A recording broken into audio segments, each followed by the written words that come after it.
Pasensya na, biglaan ko kayong ipinatawag. Po, May problema kasi sa scholarship ninyo. Hindi raw makakapagpatuloy ang foundation na nagpa-fund. pero sir, paano yun? Scholar po kami.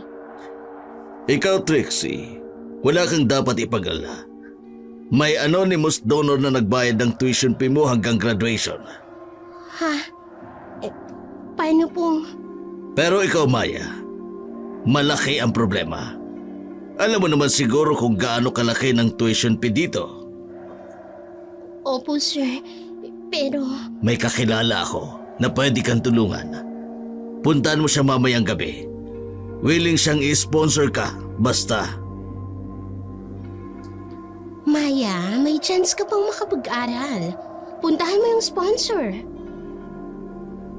Hindi ko alam, Trixie. May kakaiba eh. Ano ka ba? Swerte na nga at may tutulong sa'yo. Ayaw mo bang makapag-aral tayo hanggang graduation? Para kasing hindi tama to. Best, huwag ka na mag-isip ng kung ano-ano. Opportunity na to. Sayang naman kung... Bakit kaya ikaw? May anonymous donor ka. Tapos ako ganito. Parang may mali.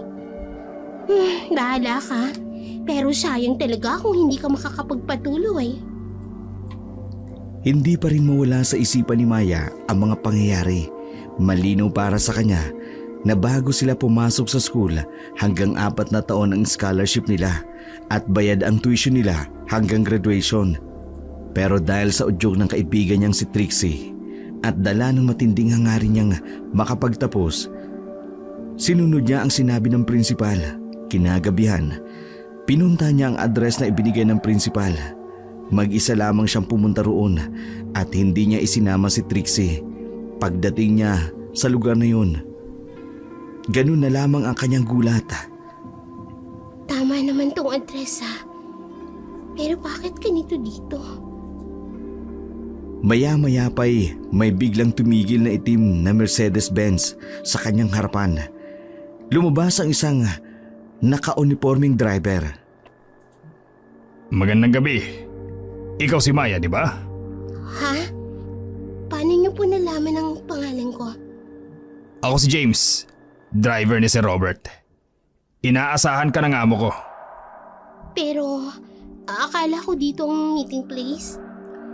Security purposes lang ito.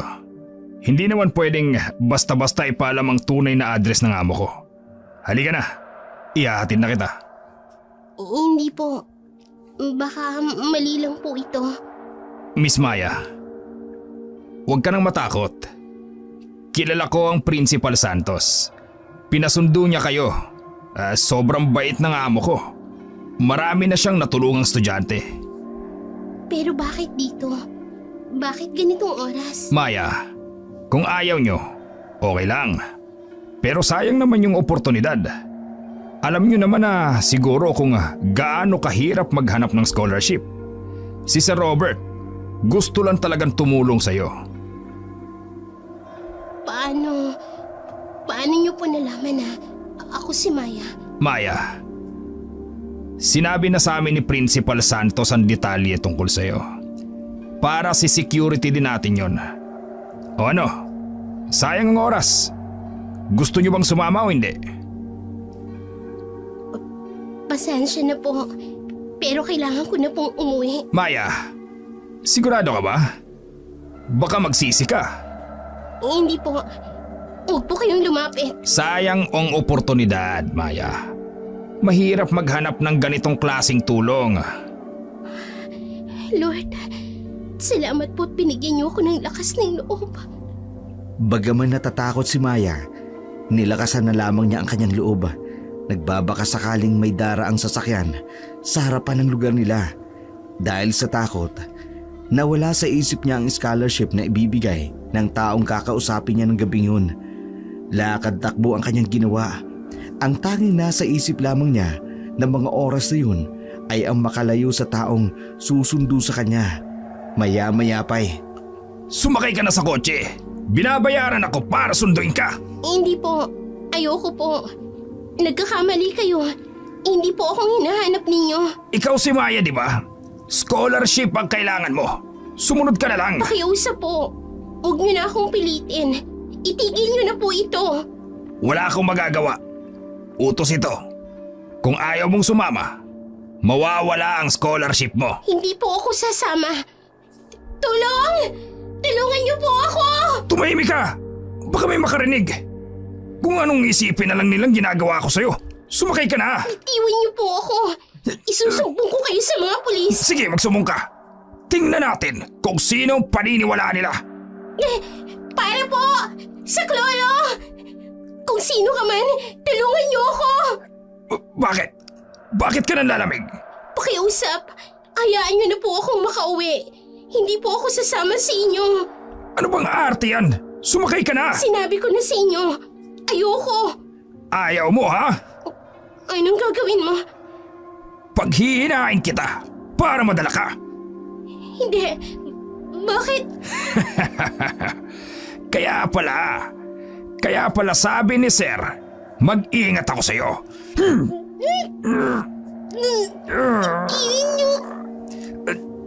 Akala mo, ikaw lang ang may lihim? Si Sir Robert, kilala ka niya. Alam niya kung sino ka talaga. Paano niyo nalaman? Simple lang. Sumama ka o ibubunyag namin sa buong eskwelahan kung ano ka. Hindi niyo maaaring gawin yun. Wala kang magagawa. Sumama ka na. Hindi ka na makakapanlaban. Dahil alam kong humihina ang mga katulad nyo sa ginger oil. Kaya hihilahin kita patungo sa sasakyan. Kailangang madala kita kay Sir Robert. Kailangan madala kita sa kanya. Sa kabila ng kanyang paglaban, nanghina si Maya nang mabuhusan ng langis na may luya. Hindi na siya nakapalagpa nang hilahin siya ng driver papasok ng kotse. Mabilis na umandar ang itim na Mercedes-Benz patungo sa dilim ng gabi. Dumaan ang kotse sa isang madilim at liblib na daan. 2 oras ang nakalipas. Huminto ang sasakyan sa harap ng isang malaking bahay na napaliligiran ng matataas na pader. Tanging ilaw mula sa gate lamang ang natanaw sa dilim. Isang malaking gate ang bumukas at doon pumasok ang sasakyan. Nang pumasok ang itim na Mercedes sa loob ng gate, isang nakatatakot na tanawin ang sumalubong kay Maya. Ang bahay ay isang 2 palapag na mansyon na Victorian style ang arkitektura. Ngunit halatang matagal nang napabayaan. Natakpan ng makapal na baging ang mga pader nito at ang dating puting pintura na ngayon ay naninilaw na at nagbabalat na. Ang mga bintana sa itaas ay may bakal na rehas at ang ibang natatakpan ng mga lumang tabla. Sa harap ng bahay may malawak na hardin, ngunit walang kahit anumang bulaklak o halamang tumutubo rito maliban sa matatayog na damong ligaw. Sa gitna ng hardin may isang lumang fountain na hindi na gumagana. Ang tubig ay nagtatabang na at may halong dahon at dumi. Ang hagdanan patungo sa pintuan ay yari sa marmol, ngunit maraming bitak at sira. Sa magkabilang gilid nito, may mga estatwang anghel na tila nagbabantay sa sinumang papasok. Ngunit ang kanilang mga muka ay sira na at napuno na ng amag na lalong nagpapatingkad sa kanilang nakatatakot na anyo. May ilaw sa loob ng bahay na kumikislap-kislap, nagbibigay ng malagim na liwanag sa mga bintana. Ang mga kurtina ay lumang pulang velvet na halatang kupas na sa tagal. Sa bubong may tower na parang observatory at sa tuktok nito may weather vane na umiikot-ikot sa hanging dumadaan. Lumilika ng kalakaring tunog na parang hagulhol sa gabi.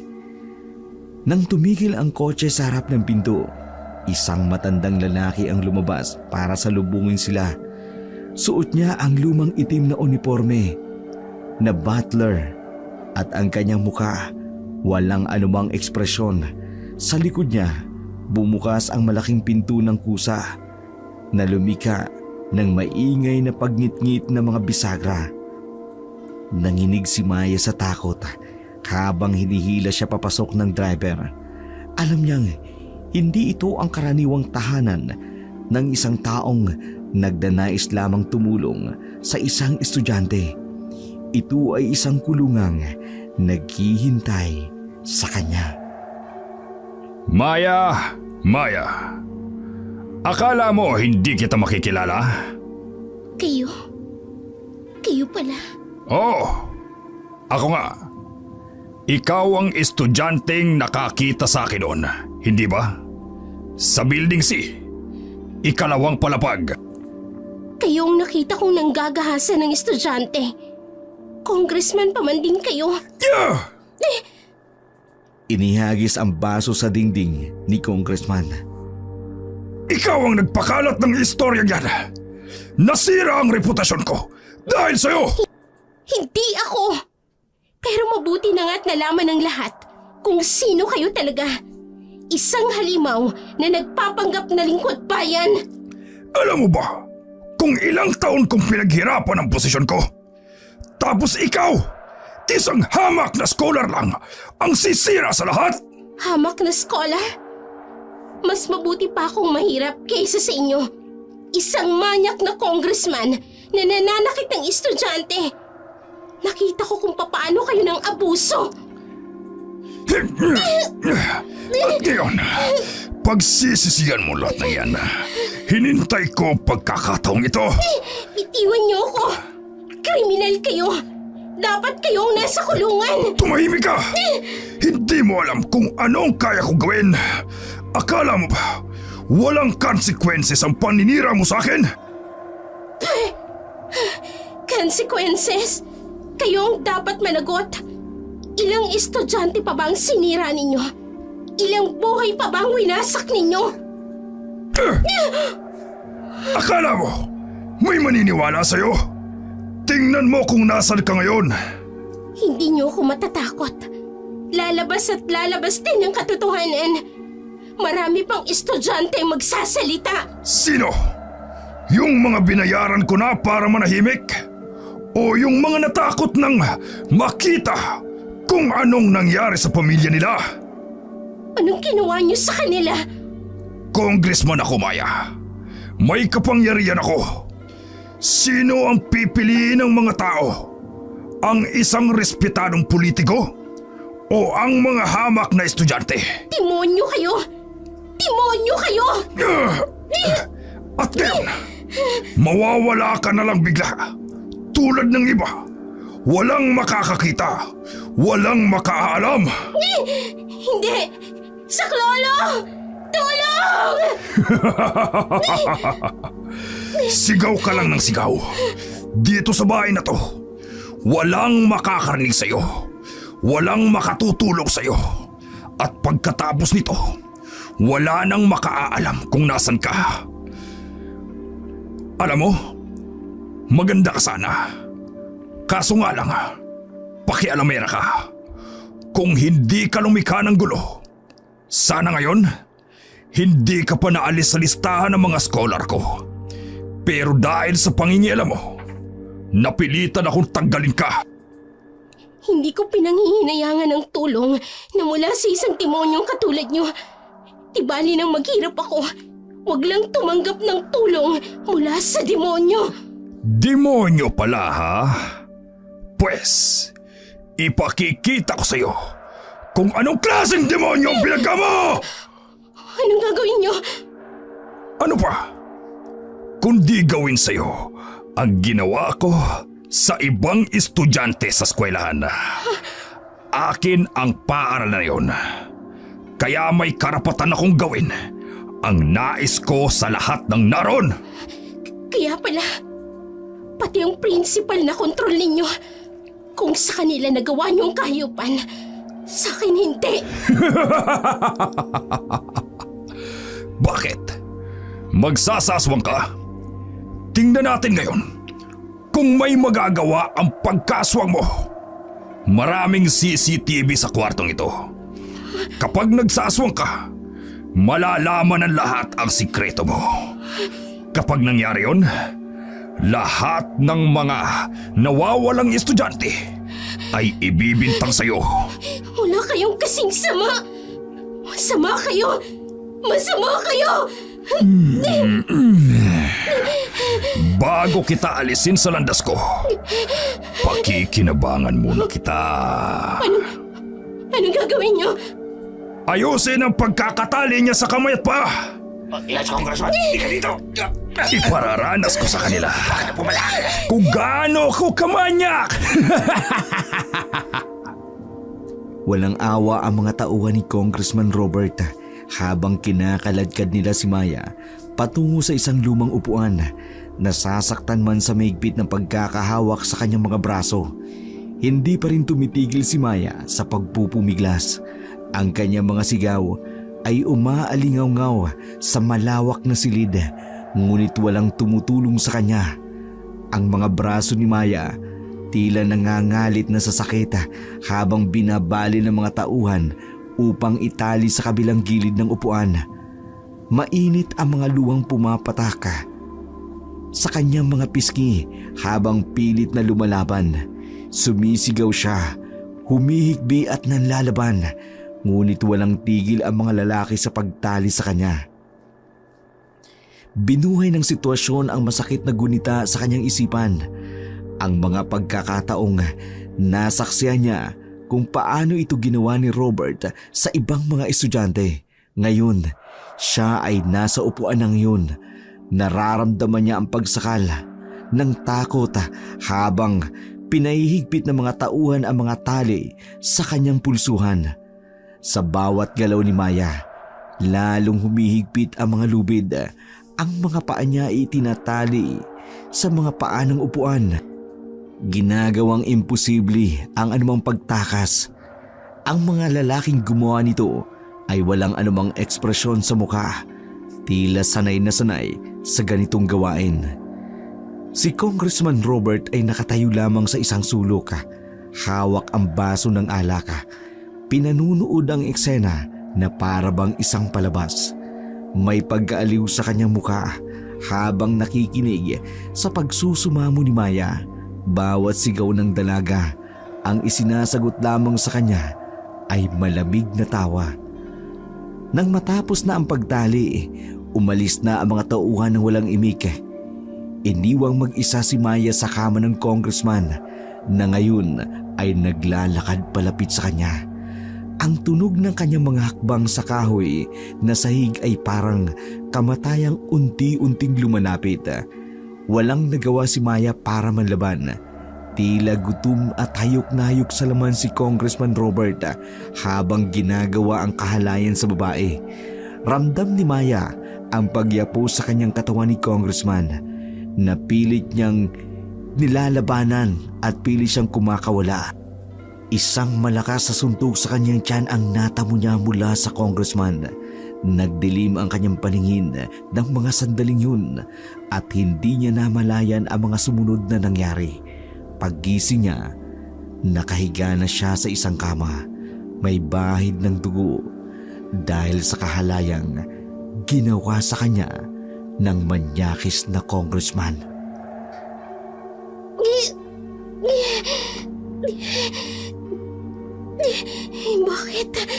Bakit hindi ko magamit ang lakas ko? Bakit hindi ako makapagbago? Bakit? Ang luya, ang langis, nangihina ako, nilalambot ang aking katawan. Hindi ito dapat mangyari. Ako'y isang aswang. Dapat kaya kong ipagtanggol ang sarili ko.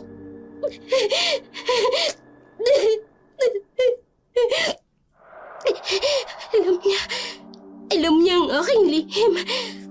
Kaya pala may mga CCTV. Kaya pala may mga luya. Lahat ng ito plinano niya. Mga ninuno ko. Patawanin niyo ako. Hindi ko nagamit ang kapangyarihang ibinigay niyo. Hindi ko...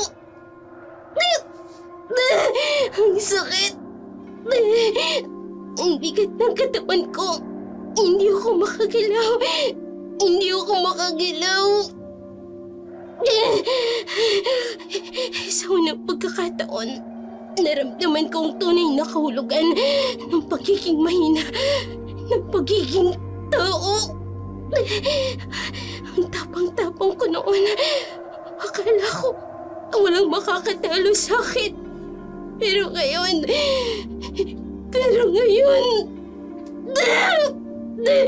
Bakit ganyan pa? Bakit sa oras na kailangan ko ang aking lakas? Tinalo niya ako. Hindi sa lakas, kundi sa tusong paraan. Alam niya kung paano ako papahiluhin. Ang mga kuko ko na dapat ay sandata. Ang mga ngiting dapat ay ipangil. Lahat na talo ng simpleng luya lang. Panginoon, kahit minsan ay kinikilala kong aswang ako. Pero ngayon ay humihingi ako ng tulong. Hindi para sa aking kapangyarihan, kung hindi para sa katarungan. May araw ka rin, Robert. May araw ka rin. Hindi man ngayon, pero darating ang araw na mawawala ang epekto ng luyang ito. At kapag nangyari yun... Mabigat ang mga yapak ni Maya habang malayong-malayo na siya sa mansyon ni Congressman Robert. Hindi niya man matandaan kung paano siya nakaalis sa lugar na yun. Ang mahalaga, nakalayo na siya. Sa bawat takbang, parang may mabigat na kumakawil sa kanyang katawan ang epekto ng luyang iniligay sa kanya. Gabi na nang makarating siya sa terminal ng bus. Walang dalang gamit, walang maayos na damit. Ang kanyang uniforme ay lukot-lukot, buhok ay magulo, at ang mga mata ay namamaga sa kaiiyak. Nakatingin ang mga tao sa kanya habang pumipili siya ng upuan sa pinakadulo ng bus sa tabi ng bintana kung saan ay walang makakakita sa kanya. Sa bawat gulong ng bus na umaandar papalayo sa syudad, unti-unting bumibigat ang kanyang mga mata. Hindi niya alam kung dahil ba ito sa pagod o sa luha o sa mga pangyayaring sumira sa kanya. Ang tanging alam lamang niya, kailangan niya makauwi, makabalik sa kanilang probinsya kung saan siya ay ligtas, kung saan siya ay maaaring makapagpahilom ng sugat ng nakaraan. Habang tumatakbo ang bus sa dilim ng gabi, nakatingin si Maya sa bintana. Ang mga ilaw ng syudad ay unti-unting kumukupas na para bang mga bituing nawawala sa kalangitan. Sa bawat kilometrong nalalayo siya sa lugar na yun, parang may mabigat na tinik ang inaalis sa kanyang dibdib. Dala-dala niya ang mga sugat, hindi lang sa kanyang katawan, kundi maging sa kanyang kaluluwa. Ang mga pangyayaring yun ay mag-iiwan ng bakas na hindi madaling mabura. Ngunit sa kanyang pag-uwi, dala rin niya ang isang bagong kapasyahan, isang pangako na hindi ito ang huli, na balang araw, kapag malakas na siyang muli, babalikan niya si Congressman. Maya-maya pa'y dinapuan na siya ng antoka. Ang huling imay sa kanyang isipan ay ang kanyang tahanan sa probinsya, ang lugar kung saan siya unang natutong maging malakas, ang lugar kung saan siya muling magiging malakas, at sa kanyang pagtulog, kahit paano'y mapayapa ang kanyang muka dahil alam niyang uuwi siya sa mga taong tatanggap sa kanya ng walang paghatol, sa mga taong magpapalakas ng kanyang loob upang muling makabangon. Sa malaking mansyon ni Congressman Robert, kararating niya lang mula sa opisina nang salubungin siya ng kanyang asawang si Mercedes.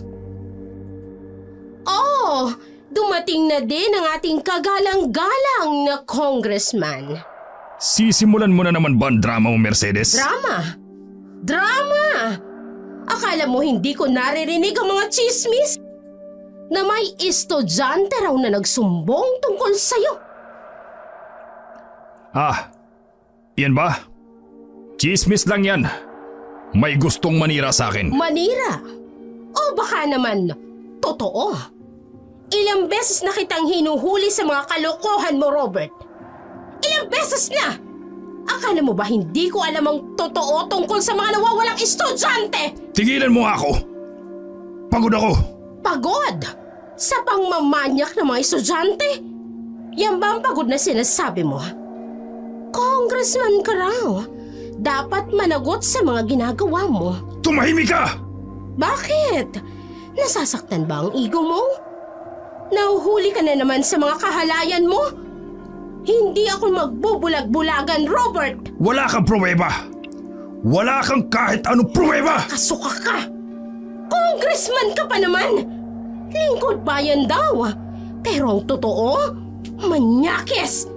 Gagamitin mo pa ang kapangyarihan mo para takutin ang mga biktima mo!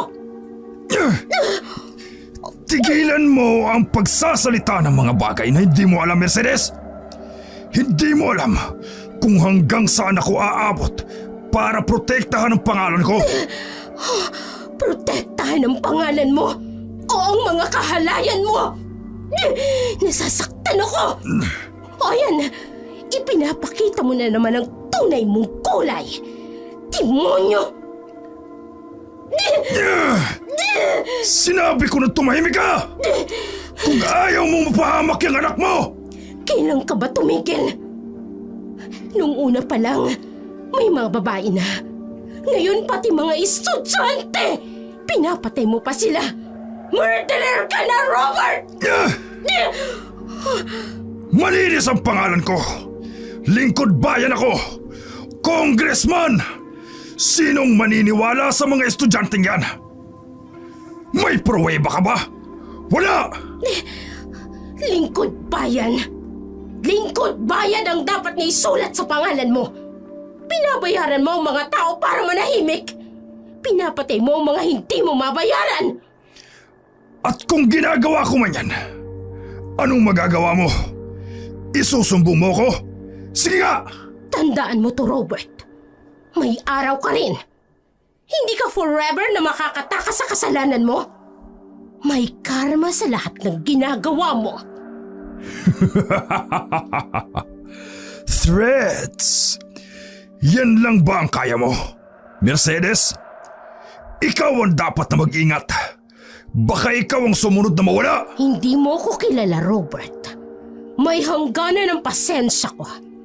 Kapag nahuli pa kitang muli, kapag may narinig pa akong bagong iskandalo, kapag may namatay pang estudyante. Ano?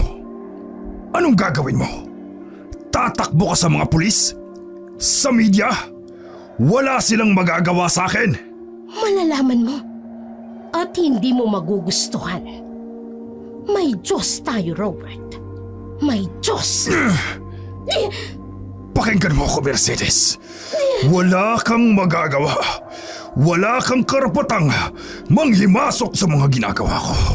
At kung patuloy kang mangingialam, baka ikaw ang mawala. Bitiwan mo ko! Bitiwan mo ko, demonyo ka! Tumahimik ka, sabi! Makikita mo! Darating ang araw. Mababayaran mo ang lahat ng kasalanan mo! At wala akong pakialam kung anong mangyari sa'yo. Masusunog ka sa impyerno! Tumahimik ka lang dyan. Baka hindi lang mga estudyante ang mawala sa mundo. Tandaan mo ang sinabi ko! May hangganan ang lahat, Robert! May hangganan! At malapit na yun sa'yo!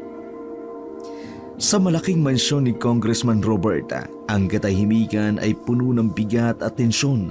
Malayo sa isa't isa ang mag-asawa ng gabing yun. Si Mercedes ay nasa kanyang pribadong silid, nag-iisa sa malaking kama, habang si Robert ay nasa kanyang opisina. Sa ibabang palapag, lasing at galit na galit pa rin. Humihikbi naman si Mercedes habang tinitingnan ang mga pasa sa kanyang muka sa harapan ng salamin. Namamaga ang kanyang labi kung saan siya sinuntok ni Robert. Ang mga mata niya ay mapula sa kaiiyak habang paulit-ulit na pinupunasan ng malamig na bimpo ang namamaga niyang pisngi. Nagtitiis siya ng sakit, hindi lang sa katawan, kundi pati na rin ng kanyang kalooban. Sa bawat ikbi ni Mercedes, mas lalong lumalalim ang kanyang galit. Hindi na ito ang lalaking pinakasalan niya. Ang dating mapagmahal asawa ay naging isang halimaw. Paulit-ulit niyang sinasabi sa sarili na dapat na siyang umalis, ngunit natatakot siya, hindi para sa sarili, kundi para sa kaligtasan ng kanyang anak. Sa ibaba naman, si Robert ay patuloy na umiinom. Ang kanyang opisina sa loob ng kanilang bahay ay nagkalat ang mga basag na baso at mga papel. Sa bawat lagok ng alak, mas lalong lumalabas ang kanyang tunay na pagkatao. Minsan-minsan ay naririnig niya ang pagmumura niya, kasabay ng pagbabanta tungkol sa mga nakaalam ng kanyang sekreto. Ang mansyon ay tila sumisigaw sa bigat ng tensyon sa pagitan ng mag-asawa. Ang mga taga-silbi ay tahimik na naglalakad sa mga pasilyo, natatakot na magising ang galit ng kanilang amo. Ang mga gwardya sa labas ay nagkukunwaring walang narinig, kahit rinig na rinig nila ang pag-iyak ni Mercedes at ang pagwawala ni Robert.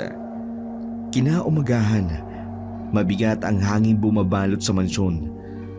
Sa malaking dining hall, tahimik na nakaupo ang pamilya para sa agahan.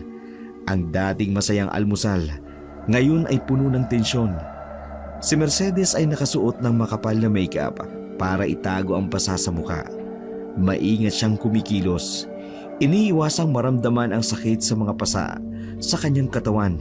Paminsan-minsan, napapahawak siya sa kanyang labi na may maliit na sugat. Sa kabilang dulo at mahabang mesa ay nakaupo si Robert.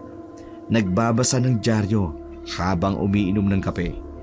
Walang bakas ng pagod sa mukha niya mula sa kagabihang pag-inom. Suot niya ang kanyang mamahalin at maayos na Amerikanang coat, handa na para sa isang araw na naman sa Kongreso. Sa gitna ng mag-asawa, nakaupo ang kanilang nag-iisang anak na si Tony, 18 taong gulang. Halata sa mukha ng binatilyo ang pagkalito nito. Sa hindi maipaliwanag na tensyon, paulit-ulit siyang tumitingin sa kanyang ina. Napapansin ang kakaibang kilos nito. Ma, okay lang po ba kayo? Oo naman anak, kumain ka na. Parang ang tahimik niyo po ngayon. Kumain ka na lang. Baka maliit ka pa sa klase mo. Mas sigurado po kayong... Sinabi ng kumain ka na lang. Oh, sorry po pa. Ma'am, gusto niyo po ba ng mainit na kape? Hindi na. Salamat. Ma, pa, aalis na po ako. Ingat ka anak. Kumain ka ng lunch mo, ha? Huwag kang magpapagabi. Opo. Robert, kailangan ba talagang ganito? Anong ganito? May problema ka ba? Kung may nakakita sa nangyari kagabi. At sinong makakakita? Sinong maniniwala sa'yo? Hindi akong dapat mong kinakatakutan, Robert. Takot? Sa'yo? Ha? Tumahimik ka na lang dyan. At baka hindi lang yan ang maging pasa sa mukha mo. Oo nga pala. Wala nang natira sa dating Robert na minahal ko. Ang natira na lang, isang halimaw. Ano sabi mo? Halimaw ka. At darating ang araw na mababayaran mo ang lahat ng... Tatandaan ko yung mga sinabi mong yan. At tatandaan kong lahat ng ginawa mo. Lahat ng kasalanan mo. Darating din ang araw ng paghuhukom mo, Robert. Mabilis na umalis si Robert sa mansyon. Hindi man lang nilingon ang asawang naiwan. Ang kanyang Mercedes-Benz ay naghihintay sa labas. Pinalinisan niya ng wax at shine. Na-shine para sa araw na yun. Mahalaga ang araw na yun. Isang pagkakataon para linisin ang kanyang pangalan sa publiko. Mas mabilis, Mario! Utos niya sa driver habang nagbabasa ng script na inihanda ng kanyang PR team. Sa script, nakasulat ang mga dapat niyang sabihin tungkol sa mga paratang. Mga kasinungalingan lang daw na gawa-gawa lang ng mga taong gustong sirain ang kanyang pangalan. Dumaan sila sa isang kalsadang puno ng trapiko pero walang pakialam si Robert. Sa kanyang isip, paulit-ulit niyang binubulong ang mga dapat niyang sabihin. Ang mga paratang na ito ay walang basihan. Ako ay isang lingkod bayan na nakatuon lamang sa paglilingkod sa ating mga kababayan. Sa loob ng kotse, inayos niya ang kanyang kurbata sa harap ng maliit na salamin. Pinunasan ang pawis sa noo. Kahit malamig ang aircon, hindi pwede magkamali ng araw na yun. Dapat perpekto ang lahat. Nang makarating na sa opisina, naghihintay na ang mga taga-media. May crew na nagsasaayos ng mga ilaw, kamera at mga mikropono. Ang kanyang PR team ay nagkukumpulan sa isang sulok, nag-uusap ng mahina tungkol sa dapat gawin. Good morning, Congressman. Good morning, Congressman. Bati ng mga staff niya habang nagmamadaling binuksan ang pinto ng kanyang private office. Sa loob, nakahanda na ang setting. Ang kanyang mahogany desk ay maayos na maayos. May nakalagay na mga picture frame ng kanyang pamilya, props, para sa imahe ng isang mabuting ama at asawa. Sa likod niya, nakatayo ang watawat ng Pilipinas at sa gilid niya, ang kanyang mga plaque at parangal. 5 minutes po, Congressman. Sabi ng kanyang sekretary. Huling sinuri ni Robert ang kanyang refleksyon sa bintana. Perfect ang buhok. Walang kunot ang Amerikana. Nakangiti ang muka. Walang bakas ng kaguluhan sa bahay. Walang nakakaalam na ilang oras lang ang nakalilipas. Sinaktan niya ang kanyang asawa. Walang nakaalam na sa likod ng ngiting ito may mga lihim na kailangang pagtakpan. Perfect. Bulong niya sa sarili. Walang makaalam. Sa loob ng marangyang opisina, si Congressman Robert, nakahanda na ang mga kamera at ilaw. Magandang umaga po, Congressman Robert, at maraming salamat po sa pagkakataong ito. Walang naman. Tungkulin kong magbigay linaw sa ating mga kababayan. Congressman, hindi po natin maiwasang pag-usapan ang kontrobersyal na isyu tungkol po sa mga nawawalang estudyante sa distrito po ninyo. Yes. Napakadelikadong isyu nga yan. At bilang lingkod bayan, labis akong nababahala.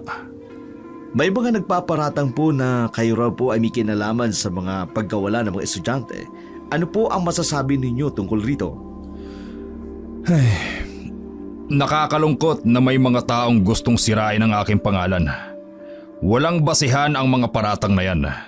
May estudyante po kasing nagsumbong. Pasensya na po pero kailangan kong putulin yan. Ang sinabi ninyong estudyante ay may personal na galit sa akin dahil tinanggal ko siya sa scholarship program dahil sa mababang grades. Pero Congressman, may mga CCTV footage daw po. Bilang isang politiko, sanay na ako sa mga black propaganda. Pero bilang isang ama, asawa at lingkod bayan, nakakalungkot na idinadamay pa ang mga inosenteng bata sa politika. Paano niyo po maipapaliwanag ang mga nawawalang... Sa katunayan, naglaan tayo ng pondo para sa mas mahigpit na seguridad sa mga paaralan. Ang ating tanggapan ay may anti-crime program na nagpoprotekta sa ating mga kabataan. Sir, may urgent call po kayo. Pasensya na, may importante akong tawag.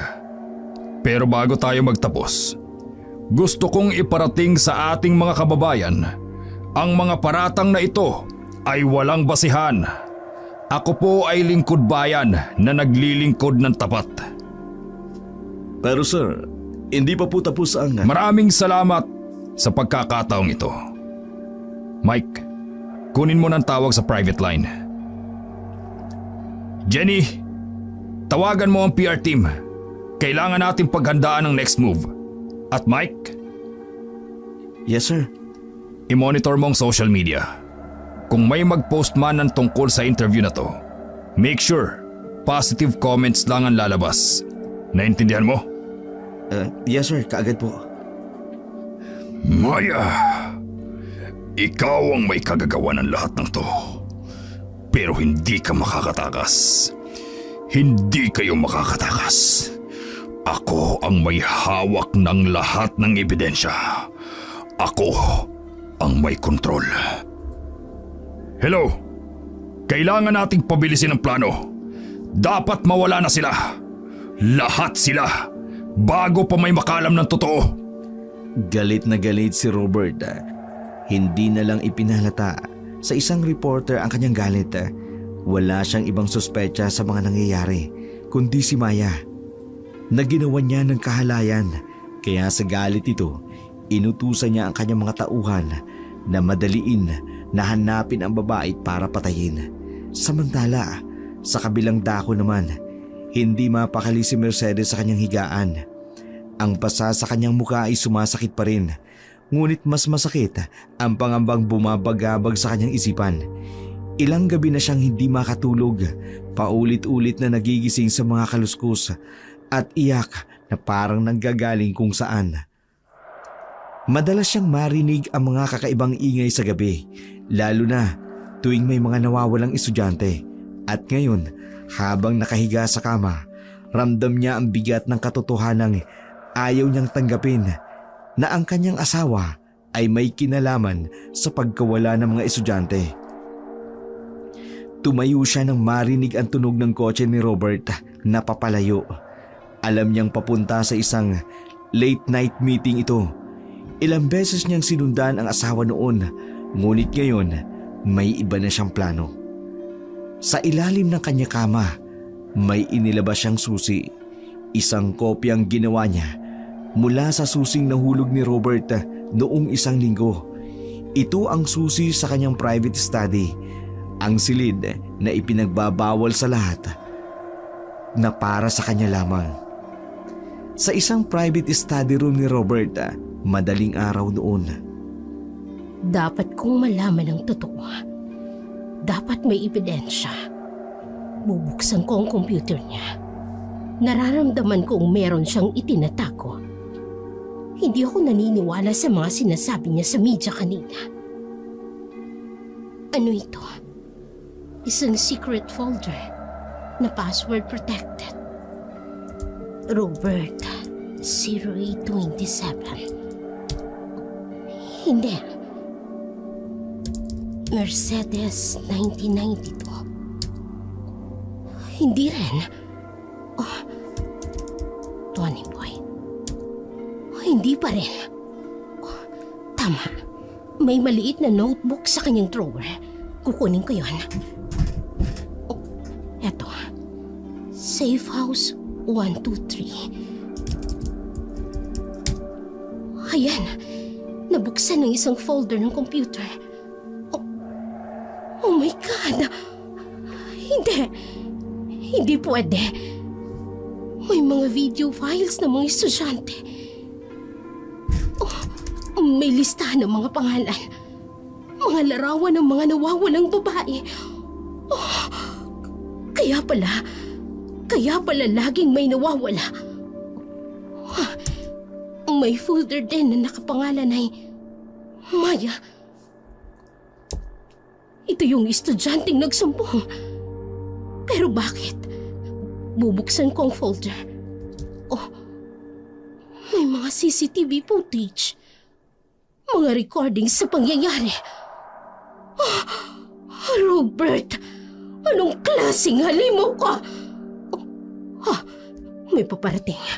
Kukopyahin ko ang mga file sa aking USB. Ma'am Mercedes! Gising pa po kayo? Oo. May hinahanap lang ako. Mabilis na itinago ang USB sa loob ng medalyon na palaging suot niya. Si Robert po kasi tumawag, pauwi na raw siya. Sige, salamat. Hindi ka na makakasakit pa ng iba, Robert. Hindi na.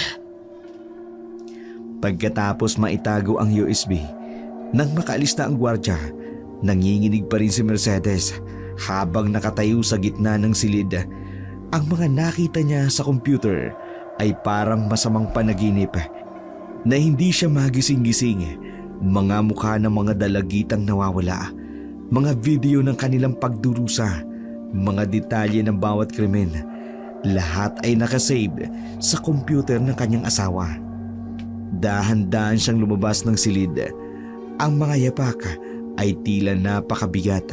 Sa bawat hakbang, ramdam niya ang bigat ng katotohanang natuklasan. Hindi siya makapaniwala na ang lalaking kanyang minahal, ang ama ng kanyang anak, ay capable sa ganito kalaking kasamaan. Buong gabi siyang hindi nakatulog. Nakaupo lang siya sa kanyang silid. Hawak-hawak ang medalyon na ngayon naglalaman ng mga ebidensyang kailangan niyang protektahan. Sa kanyang isip, paulit-ulit na umiikot ang muka ng mga babaeng nawala. Mga muka ng mga inosenteng biktima ng kanyang asawa. Kinaumagahan noon, ang umaga ay dumating na may dalang bagong pangamba. Alam ni Mercedes na dapat niyang ipaabot ang ebidensya sa tamang tao, ngunit alam din niya kung gaano kalaking panganib ang kanyang kaharapin. Habang naghahanda ng almusal sa kusina, ramdam niya ang bigat ng medalyon sa kanyang leeg. Bawat segundo ay mahalaga. Kailangan niyang kumilos bago maging huli ang lahat. Anong ginagawa mo dyan? Nagpapagawa lang ng almusal, mahal. Gutom ka ba? Akala mo hindi ko alam. Nararamdaman kong may ginawa kang hindi maganda. Kaya ka nagkakaganyan. Hindi mo pa ako kaanong kilala. Pero ikaw, kilala ko. At kaduda-duda ang iyong mga kilos, Mercedes. Hindi ka na makakalusot, Robert. Hindi na. Nang pumasok si Robert sa kusina, ramdam ni Mercedes ang panlalamig ng kanyang katawan. Hindi na ito ang lalaking minahal niya. Sa kanyang harapan ngayon ay isang halimaw na nakatago sa magarang Amerikana at mapanlinlang ng ngiti. Sa kanyang puso, alam niyang tama ang kanyang ginagawa. Kahit na ito'y nangangahulugang panganib sa kanyang buhay, kailangan niya ipaglaban ang katotohanan para sa mga biktima, para sa katarungan, at para na rin sa kanyang anak na si Tony na dapat malaman ang katotohanan tungkol sa kanyang ama. Sa kabilang dako naman, sa isang cafe sa mall, isolated area yun. Ito ang pangalawang installment ng scholarship mo, Trixie. Salamat po, sir. Pero bago mo kunin yan, may gusto kong malaman. Po? Nasaan si Maya? Si Maya? Hindi ko po alam. Huwag kang magsinungaling. Sir? Magkaibigan kayong di ba? Hindi pwedeng hindi mo alam kung nasan siya. Opo, magkaibigan nga kami. Pero hindi ko po talaga alam. Umuwi na lang po siya bigla. Hindi po siya nagsabi kung saan. Magka-boardmate lang po kami pero hindi ko alam kung saan siya nakatira. Sinungaling. May sinabi siya sa'yo. Sir, nanginginig na po ako. Nasasaktan na po ako. Kung ayaw mong mawala ang scholarship mo, sabihin mo sa akin kung nasan siya. Sir, hindi ko po talaga alam. Ang huling text niya sa akin, uuwi lang daw po siya sa probinsya. Hindi ko na po siya makontak. Sir, bakit niyo naman itinapon sa mukha ko ang pera? Kung malaman kong nagsisinungaling ka, hindi lang scholarship mong mawawala. Naintindihan mo? Yes, sir. Pero totoo pong wala akong alam. Sorry po. Tumayo si Robert. Hinablot ang kanyang coat. At kung may makausap ka man, kung may marinig kang balita tungkol kay Maya, Opo, sir. kung ayaw mong maranasan ang dinanas niya, tumahimik ka. Paglabas ni Robert sa cafe, Hello? Paigtingin mo ang pag-aanap. Hindi pwedeng makatakas ang babaeng yun. Hindi pwede. habang sa loob naman ng cafe, humahagulhol naman na naiwan si Trixie. Maya, sana iligtas ka. Sana hindi ka niya mahanap.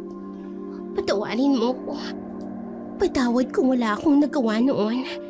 Nasilaw lang naman ako sa perang ibinibigay ni Congressman. Dati naman ang bait-bait niyo. Pero ngayon, unti-unti nang lumalabas ang tunay niyong kulay bilang isang demonyo. Sa labas naman, sa kotse ni Robert, hindi pa rin mawala ang tensyong nararamdaman ni Congressman Robert. Hinampas nito ng malakas ang manibela. Maya, Maya. Kapag nahanap kita, sisiguraduhin kong hindi ka na makakapagsalita. Kahit kailan. Sir, may problema po ba, sir? Bilisan mo! Umuwi na tayo. May mga tawag pa akong kailangan gawin. Kailangan kong mahanap ang babaeng yun bago siya magsalita sa media. Habang umaandar ang kotse, galit na galit ang mata ni Robert. Lalong tumitindi. Hindi niya alam na ang bawat hakbang niya para hanapin si Maya ay isa ring hakbang papalapit sa kanyang sariling kapahamakan. Ang opisina ni Congressman Robert ay dating tahanan ng kapangyarihan at kontrol. Ngunit ngayong umaga, ibang hangin na ang pumasok sa mga bintana nito. Ang dating maaliwalas na espasyo ngayon ay puno ng kakaibang karimlan kahit na tanghaling tapat. Isang linggo bago ang kabilugan ng buwan, pumasok si Mike na may dalang masamang balita. Sir, may problema po tayo. Nawala po ang lahat ng CCTV footage. Anong ibig mong sabihin? May backup yan! Ang pawis ni Robert ay nanlamig, hindi dahil sa init ng tanghali, kundi sa takot na unti-unting gumagapang sa kanyang katawan. Bawat segundong lumilipas, parang may invisible na kamay ang humihigpit sa kanyang liig. Biglang nawala ng kuryente. Ang tanging liwanag na mahinang sinag ng araw ang pumasok sa bintana. Sinubukang i-check ang system. Sir, hindi na po gumagana kahit generator. Ang katahimikan sa loob ng opisina ay napunit ng isang kakaibang kaluskus mula sa labas. Hindi ito normal na ingay ng mga ibon o ng hangin. Ito ay tunog ng isang bagay o nilalang na hindi dapat marinig sa oras ng katanghalian.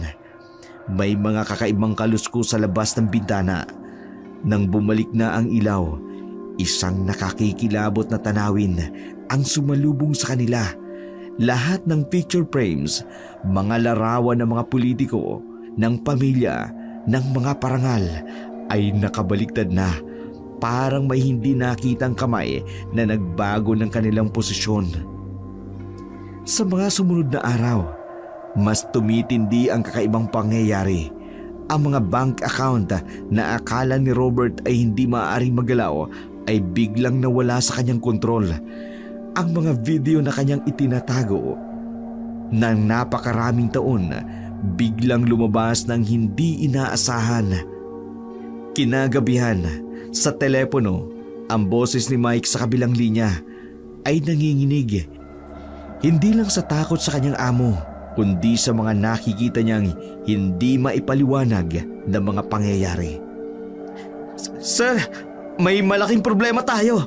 Bawat salita ni Mike parang karayom na tumatarak sa pagkatao ni Robert. Tila ba ang kanyang imperyo ay unti-unting gumuguho at wala na siyang magawa kundi panuuri na lamang ito. Sa kanyang opisina, maya-maya pa'y dumating ang malaking ibon.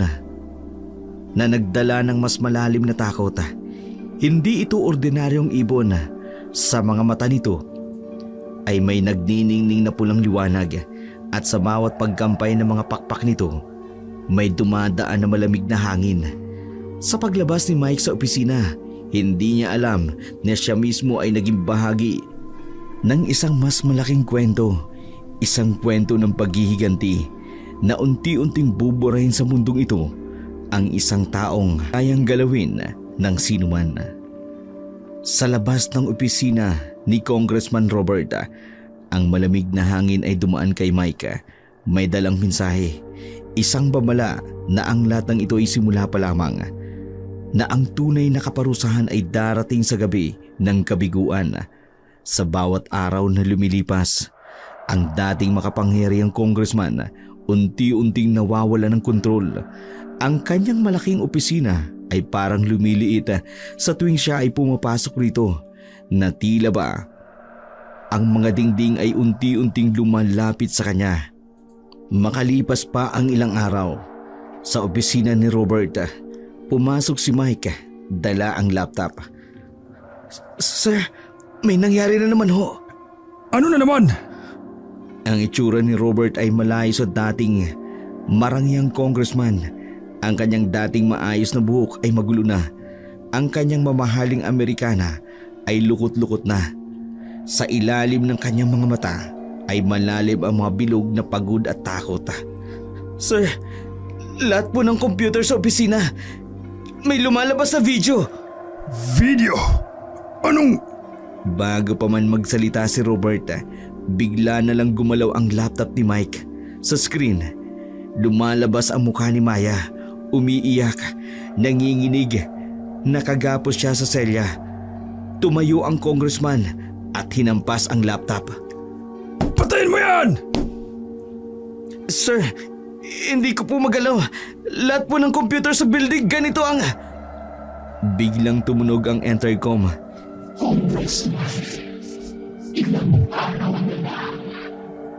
Nanlamig si Robert. Ang boses ay hindi boses ng tao. Ito ay may halong hagulhol na huni ng mga ibon. Kinagabihan, sa kanyang private room, nag-iisa si Robert. Umiinom ng alak. Ang bote ay pang-8 bote niya na ng gabing yun, pero hindi pa rin mawala ang takot. Nang biglang may kumatok. Sir, may dumating po na package po ninyo. Anong meron? Sa loob ng kahon, may mga damit ng mga nawawalang estudyante. Lahat ay may dugo. Lahat ay may sulat. Malapit na. Biglang may narinig na tawa mula sa dilim. Mike! Sino yan? Sir, wala naman pong ibang tao. Sa labas ng bintana, libu-libong itim na mga ibon ang nakatingin sa kanila. Bumagsak si congressman sa sahig. Umalis kayo! Umalis kayo lahat! Sir, siguro po dapat... Walang dapat! Walang sino man ang makaalam! Habang tumatakbo palabas si Mike, narinig niya ang sigaw ng kanyang amo. Isang sigaw na hindi galing sa isang makapangyarihang tao, kundi isang taong unti-unting nilalamon ng kanyang sariling takot ng kasalanan. Sa labas, ang buwan ay unti-unting lumalaki. Ang mga anino sa paligid unti-unting nabubuhay, at sa malayong lugar, isang babaeng aswang ang naghihintay, handa ng manginain. Sa kabilang dako naman, sa bahay ni Trixie, nagulat siya sa biglang pagpapakita ng kanyang kaibigan na nawala ng ilang linggo, na labis niyang inalala. Maya? Trixie, pwede ba tayong mag-usap? Siyempre naman. Teka sandali. Dito na lang tayo sa kwarto. Isasara ko lang agad ang pinto. Baka may makakita. Ano palang nangyari sa'yo? Bakit bigla kang nawala? Hindi ka man lang nag-text o nagpasabi kung anong nangyayari sa'yo. Ilang linggo rin akong nag-alala sa'yo. O sige, magkwento ka. Makikinig ako. Trixie, tungkol kay Congressman. Ay, oo nga pala. Maya, dapat na malaman mo. Binantaan niya ako. Ipinakita niya sa akin ang tunay niyang ugali. Parang isang demonyo. Nagkaalala ako sa iyo eh. Hindi kita makontak. May mas malala pa, Trixie. May ginawa siya. Anong ginawa niya? Bakit ka pa biglang nawala? Sobrang kinabahan ako. Kinahasan niya ako, Trixie. Pinaamoy niya sa akin ang pampatulog. Itinali niya ang mga kamay at pa ako. Tapos... Oh my God, Maya! Demonyo talaga siya. Akala ko mabait siya. Akala ko totoo ang kabutihang ipinapakita niya sa mga estudyanteng babae. Kaya pala ganoon na lamang ang pagbabanta niya sa akin. Hindi ko siya patatawanin, Trixie. Sisingilin ko siya sa kahayupang ginawa niya sa akin. Sa gagawin ko, pagsisisihan niya, kinanti niya ako. Naiintindihan kita, Maya. Galit din ako. Pero natatakot ako. Delikado yan, Maya. May power siya. Baka kung ano pang gawin niya sa'yo.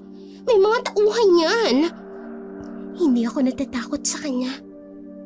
Pero ako, natatakot ako para sa'yo. Alam mo bang, may mga nababalitaan akong nawala. Yung mga bumabangga sa kanya, ayokong mangyari sa'yo yun, Maya. Kaibigan kita. Huwag kang mag-alala sa akin, Trixie. May paraan ako. Anong paraan? Pag-usapan natin to. Dapat planuhin natin ng maayos. Hindi pwedeng basta-basta. Buhay mo ang nakataya rito. Magtiwala ka sa akin, Trixie. May mga bagay akong kayang gawin na hindi mo aakalain. Maya naman, kung may bala kang gawin, isama mo ko. Ayoko may mangyari sa'yo.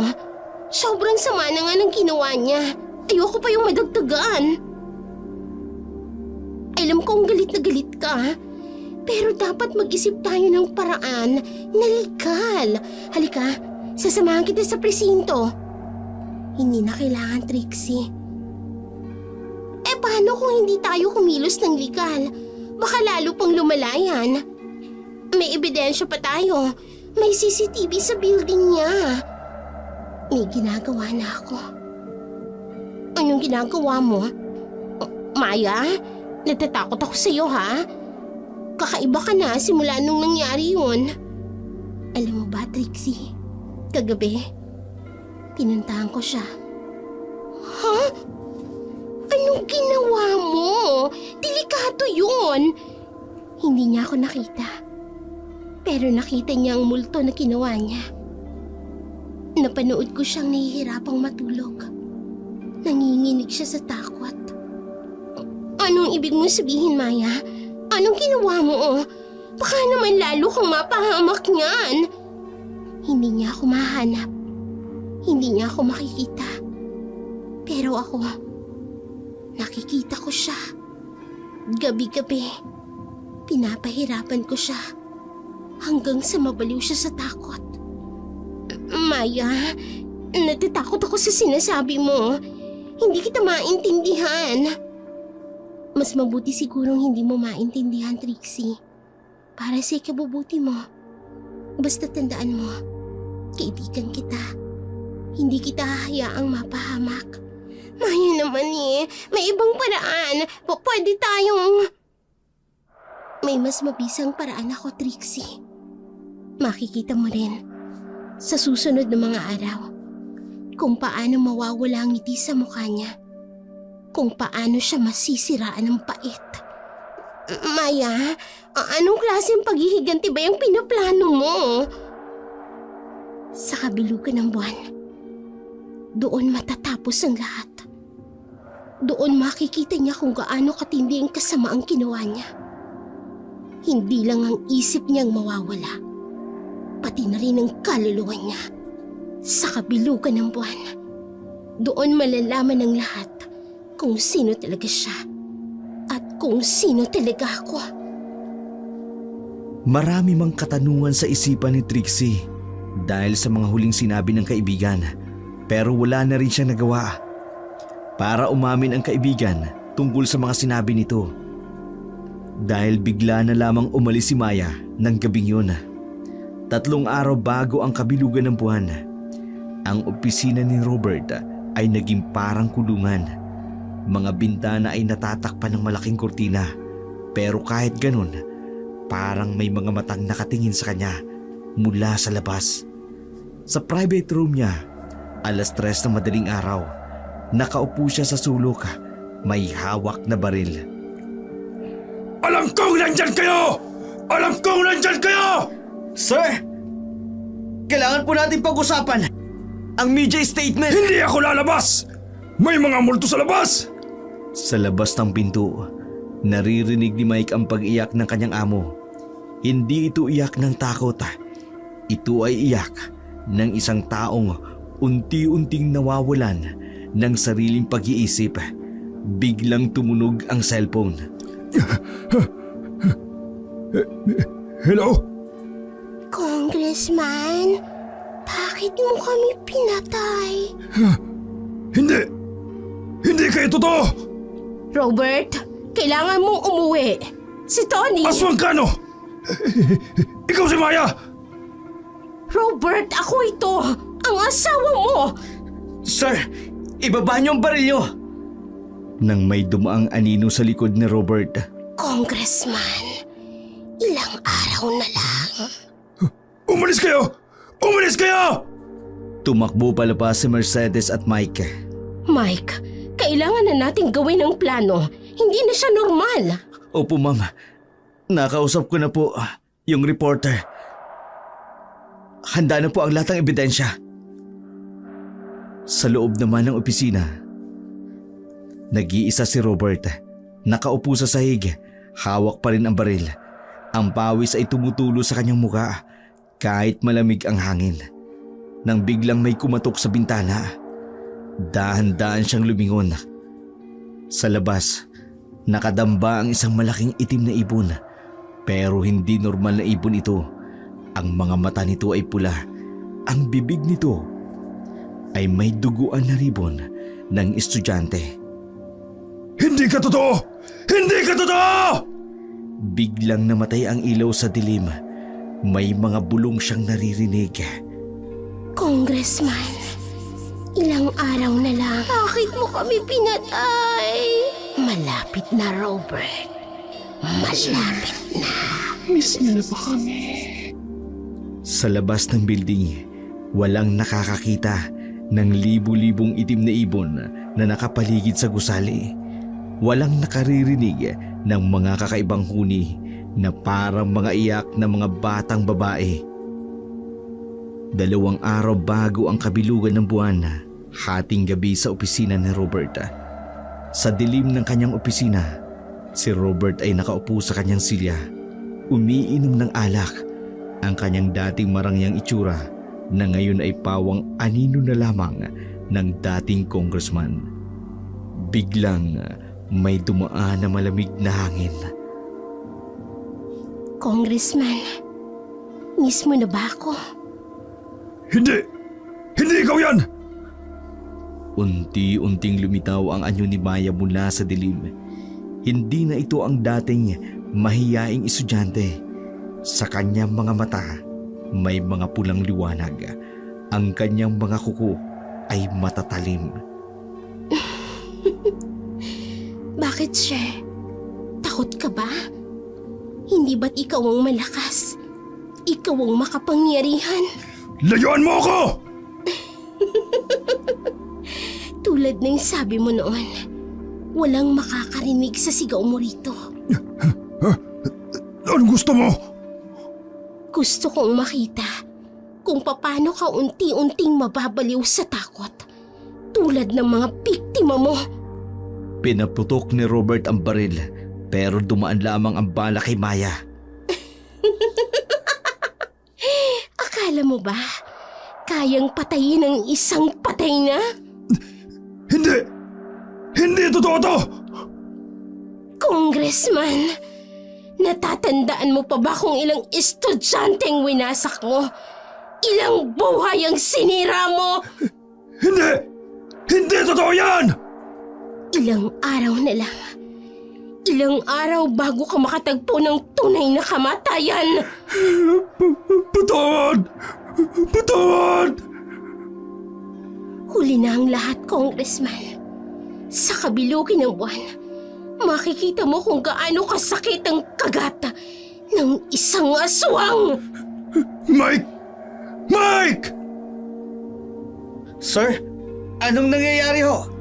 Nakita mo ba? Nakita mo ba siya? Sir, wala pong ibang tao rito. Sa labas ng bintana, isang malaking ibon ang nakatingin. Sa mga mata nito ay pulang liwanag ng paghihiganti. Lalong tumindi ang nangyayari kay Congressman Robert. Ito ang ginagawa ni Maya sa kanya. Isang paghihiganti na hindi mapapahamak pa ang kanyang angkan. Isang araw bago ang kabilugan ng buwan, umaga sa mansyon ni Robert. Ang dating magarang mansyon na ngayon ay tila bahay ng multo. Lahat ng katulong ay umalis na. Ang mga gwardya, isa-isang nag-resign. Tanging si Mike lang ang nanatili, saksi sa unti-unting pagbagsak ng kanyang amo. Sa master's bedroom, nakatulala sa salamin, mukhang wala na sa sarili. Mike! Hanapin mo kung nasaan yung mga video! Anong video po, sir? Yung mga video! Kailangan kong makita kung totoo sila! Habang hinahanap ni Mike ang mga video file, isang pamilyar na boses ang biglang kumanta. Isang araw na lang, isang araw na lang. Lumingon si Robert sa bintana. Mike! Narinig mo yun? Yung kumakanta! Sir, wala pong kumakanta. Maya-maya pa'y tanghalian na namang oras na yun sa dining room.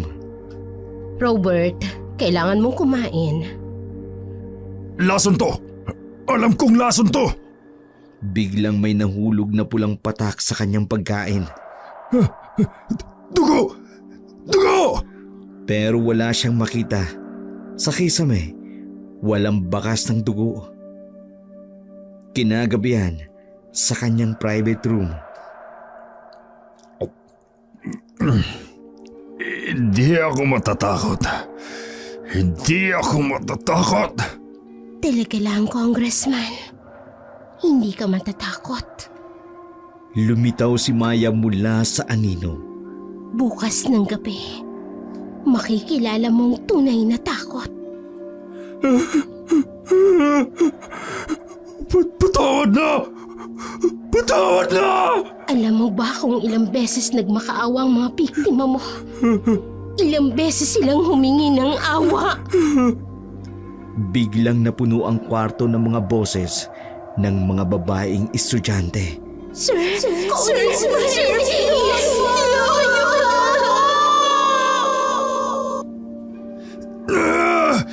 Tama na! Tumigil kayo! Tumigil kayo! bukas ng gabi, sa kabilugan ng buwan, dadamhin mo ang lahat ng sakit na dinanas nila. Unti-unting nawawala si Maya sa dilim, pero naririnig pa rin ang kanyang boses. Maghintay ka lang, Robert. Maghintay ka lang. Tumakbo si Robert palabas ng kwarto. Mike! Mercedes! Sino man nandyan? Tulungan niyo ako! Pero walang sumasagot. Sa malaking mansyon, nag-iisa lang si Robert. Sa labas, ang buwan ay halos buong buo na, naghihintay sa huling gabi ng kanilang paghihiganti. Gabi ng kabilugan ng buwan sa mansyon ni Robert. Ang dating maliwanag na mansyon ngayon ay nababalot ng kakaibang kadiliman. Kahit ang mga ilaw ay tila nanghihina na para bang may persa na sumisipsip sa liwanag. Sa loob ng kwarto ni Robert. Mike! Mike! Nasaan ka? Pero si Mike matagal nang umalis.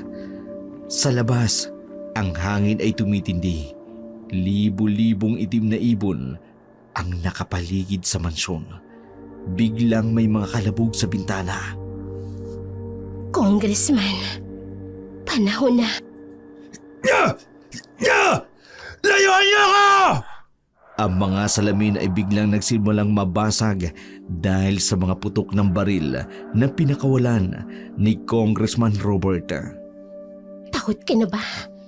Hindi pa itong simula. Biglang bumukas ang lahat ng pinto at bintana. Mga kapatid, pumasok na kayo. Mga anino ang pumasok sa silid. Unti-unting nagmamateryal bilang mga aswang. Hindi! Hindi! Ah! Alam mo ba kung gaano katagal naming hinintay ang gabing ito? Pinalilibutan siya ng mga aswang ng mga oras na yun. Pera! Bibigyan ko kayo ng pera! Pera, para saan? Para sa mga buhay na kinuha mo. Biglang may lumabas na mga anino mula sa sahig. Mga multo ng mga estudyanteng namatay. Ilang araw na lang. Bakit mo kami pinatay? Malapit na, Robert. Malapit na. Miss niyo na ba kami? Patawad! Patawarin niyo ako! Tulad ng sinabi ko, ipararanas namin sa'yo lahat ng sakit na dinanas nila. Lumapit ang mga aswang, mga matay pulang-pula, mga pangil ay tumitingkad. Hindi! Hindi! At ngayon, magsisimula ang tunay na bangungot mo. Ang huling nakita ni Robert, ang mga pulang mata ng mga aswang at ang panganib ng ngiti ni Maya bago tuluyang lumamon sa kanya ang kadiliman. Sa labas ng mansyon, walang nakaririnig ng kanyang mga sigaw. Ang buwan ay nasa kaitaasan, saksi ng gabing yun ng paghihiganti. Kinabukasan, madaling araw sa mansyon ni Robert. Ang unang sinag ng araw ay tumama sa mga basag na salamin ng mansyon. Walang bakas ng karahasang naganap noong gabi. Walang dugo, walang katawan.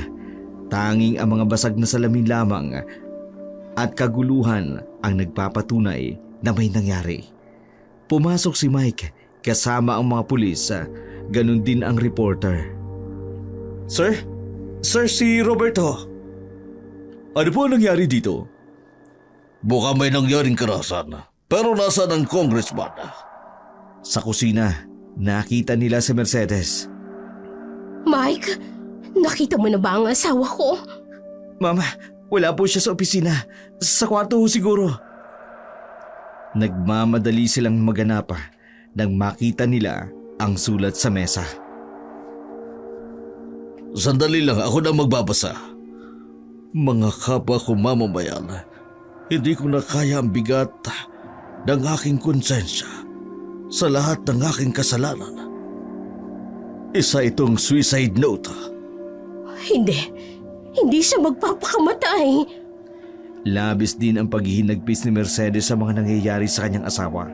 Sa totoo lang, kahit ganun pa ang natuklasan niya sa asawa, nangingibabaw pa rin sa puso niya ang pagmamahal dito at naisip niya pa rin ang sinumpaan nilang dalawa na magsasama sila sa hirap at ginawa.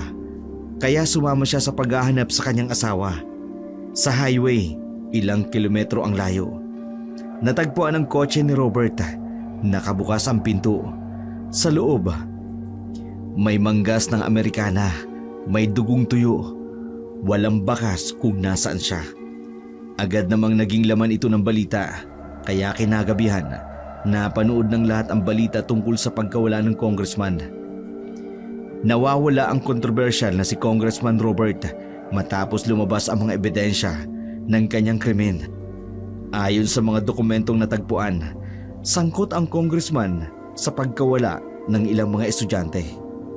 Samantala, Sa malayong probinsya naman, sa bahay nila Maya. Kumain ka na, Apo.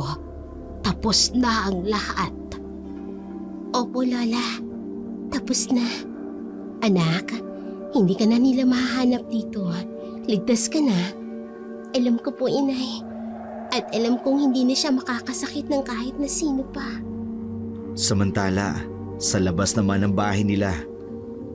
Ate, tingnan mo oh. Ang dami nilang kaibigan. Oo nga, Totoy. Marami tayong kaibigan. Naibsan ang tinik sa lalamunan ni Maya pagkatapos ng mga pangyayari.